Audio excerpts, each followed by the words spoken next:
Seorang anggota polisi yang bertugas di Polsek Medan Timur diserang oknum anggota OKP hingga nyaris tewas. Kuat dugaan aksi para preman di Sumut ini makin menjadi-jadi lantaran tak ada tindakan tegas dari kepolisian. Dikutip dari Tribun Medan, sejumlah preman yang ditangkap dilepas lagi dengan alasan sudah membuat surat perjanjian dan sebagainya. Padahal sebelumnya Kapolda Sumatera Utara Irjen Panca Putra Simanjuntak mengatakan bahwa dirinya tidak akan memberi ruang bagi preman di Sumatera Utara.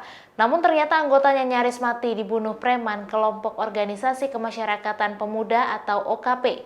Adapun anggota kepolisian yang menjadi korban upaya pembunuhan ini ialah Aibda Eko Sugiwan. Aibda Eko Sugiwan nyaris dibunuh saat berada di perumahan Kalpatara Indah, Medan Helvetia pada Jumat 22 Oktober lalu.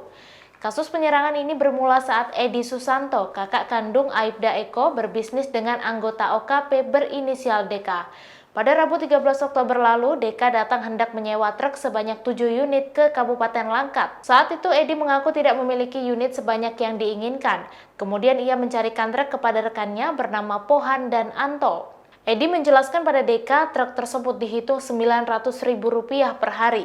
DK pun menyetujui dan menyewa 7 unit selama 6 hari. DK mengaku kepada Edi bahwa truk tersebut ia gunakan untuk bekerja sama dengan Ketua Ormas di Kabupaten Langkat. Setelah sepakat mereka resmi melakukan transaksi. DK yang menyewa 7 truk selama 6 hari harus membayar uang sewa sebesar Rp37,8 juta. Kemudian setelah berjalan 2 hari, tiba-tiba DK menghubungi Edi, mengatakan dia tidak sanggup dan meminta agar penyewaan dibatalkan. Edi yang mendengar permintaan DK kemudian mengajak untuk bertemu, namun DK tidak datang. Pada hari berikutnya, anggota Ormas mendatangi kantor Edi dan memaki-maki. Edi kemudian tiba di kantor dan bertemu dengan anggota Ormas tersebut, saat itu pula DK datang. Mereka pun berdebat hingga akhirnya DK menyarankan agar uang sewa dikembalikan oleh Edi. Setelah semuanya selesai, tiba-tiba Edi yang sudah pulang ke rumah didatangi lagi oleh anggota Ormas itu.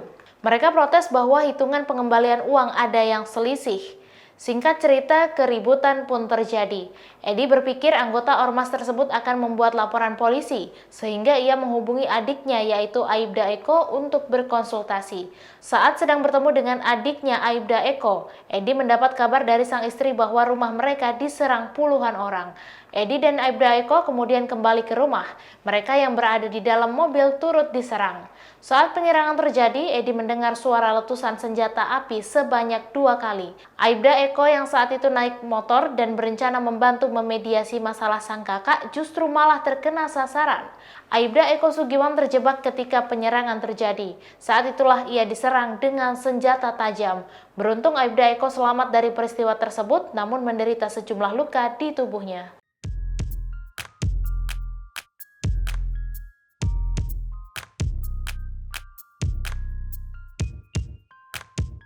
Demikian informasi kali ini, nantikan informasi lainnya hanya di kanal YouTube Tribun News. Terima kasih sudah nonton, jangan lupa like, subscribe, dan share ya!